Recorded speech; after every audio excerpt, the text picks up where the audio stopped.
everybody, I'm going to show you another reading strategy. This one is called KWL. This reading strategy will help you read more actively, stay more focused, and remember more after you read for that paper, that test, that quiz, that debate, whatever it is you need to use this reading for, okay? So KWL just stands for K, what do you know about the topic, W, what do you want to know about the topic, and L, what did you learn after you've read, okay? So it's a reading strategy that has two parts. The first part is doing some work before you read, pre-reading, activating your prior knowledge. The second part is post-reading, after you read. What did you learn? Do a little bit of work with that, okay? This is the KWL handout, okay?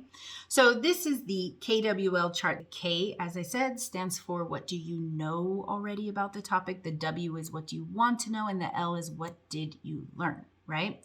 What did I learn after I read? Okay, so you use this reading strategy whenever you're going to read something. My class, my students are reading this story, The Distance Between Us, okay? So if this were the first time they were picking up this book, they would just look at the title, they would look at the pictures, they would look in the table of contents, read the titles of the chapters, maybe skim the back and read the back summary of the story, and just get an idea of what this story is about, kind of preview a little bit, not reading and just previewing, getting an idea just so that they kind of know a little bit about what they're going to read. Then you can answer the question, what do I already know about this topic? And you don't have to know anything, right? You just, I know that there's a woman standing there. I know that there's a picture of this or that. I know that this woman grew up in the United States but was born in Mexico, because you read a little bit, right? So that's what you know, okay? And then you could even, what do you know about any of that? Not just the story, but what do you know in life, about this kind of story or this type of, writer, or what do you know? Oh, I have a friend who grew up in Mexico and moved to the United States. That's something you know, okay? Now, in my class, we've already read the first 10 chapters of this book. So what I'm asking my students to do is just try to remember what they already know about the topic.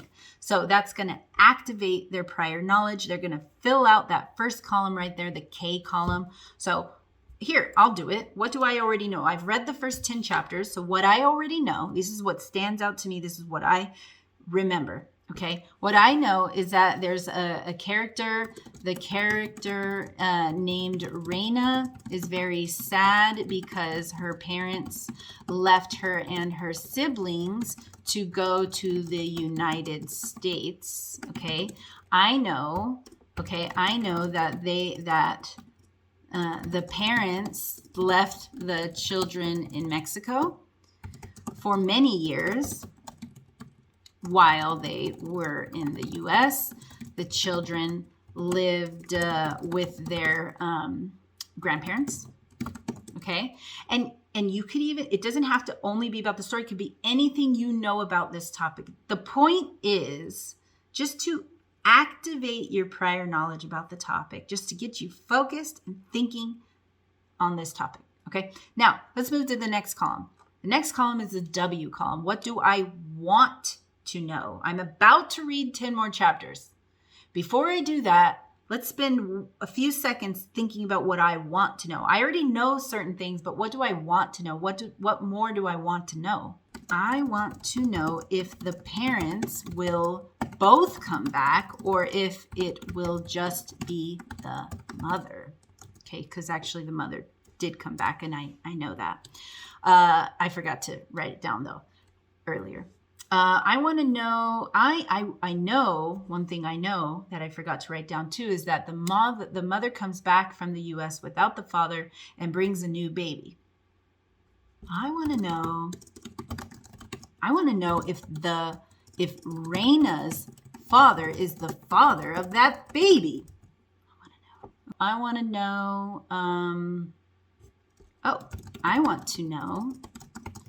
if the mother will stay in Mexico or go back to the U.S., okay?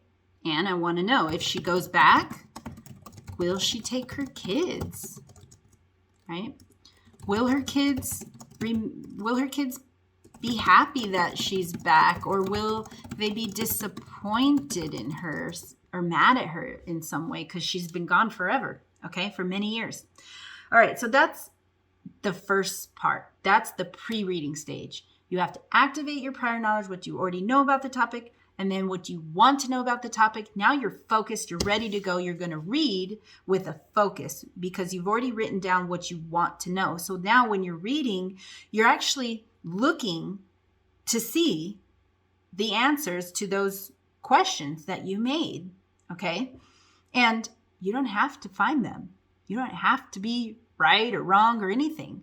The whole point of this is for you to actively read and focus.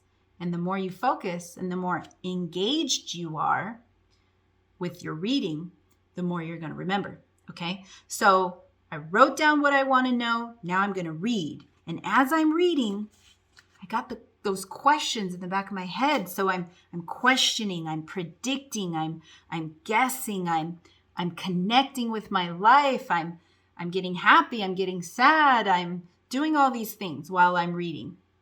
And I'm even finding words I don't know, and I'm learning the meaning of them by reading the words around them. I'm doing all this while I'm reading. Okay. Finish reading, put it down, go back to the KWL chart. And now here's the part where you try to connect what you read to what you remember. Okay. So now here's the L column. What did I learn? What did I learn from that? I just read that. What did I learn? Okay. So here. Okay. I learned that the mother of Reina's mother, will stay in Mexico. I learned that the father of the new baby is Reina's father. I also learned that Reina and her siblings didn't like that new baby at first. Later they did. I also learned that the mother and father broke up. He found a new girlfriend in the US. Okay. There's so much that I learned. I'm just remembering all these things that I read. Okay. So that's what you do. You just kind of jot down what you remember. Okay. And you can even look back at the W column and see, like, you wanted to know this. Did you find that out? I wanted to know if the kids were disappointed in their mother. Did I find that out? I did. I actually found that out. The kids were really happy at first that the mother came back, and then they were mad at her because of a lot of other reasons. She continued to abandon them and things like that. Doesn't matter if you're right or wrong. The whole point of this is to focus while you're reading. You don't need to write perfectly on this chart. You don't need to worry about your spelling and things like this. This chart is just a tool for you to read more actively. So I recommend using this chart at first a few times, and then eventually with this practice and focus, you're going to just start doing it on your own. Whenever you pick something up, Grammar for Great Writing, second language acquisition miss. Woo. Whenever you pick something up, you're just going to automatically start going, what do I know? What do I know about this? And connecting. And then you're going to say, well, what? Oh, I want to know that. I want to know. And then what do you want to know? And you read it, and then afterwards you can remember more because you focused. You were actively engaged. Okay? And this will happen automatically. And this is what good readers do. Automatically within their heads while they're reading, they're actively engaged, constantly predicting, constantly questioning, constantly going back to the way they connect with something and all that. Okay? So this is the tool to get you there. I hope that you enjoy it and that it's useful for you. Bye.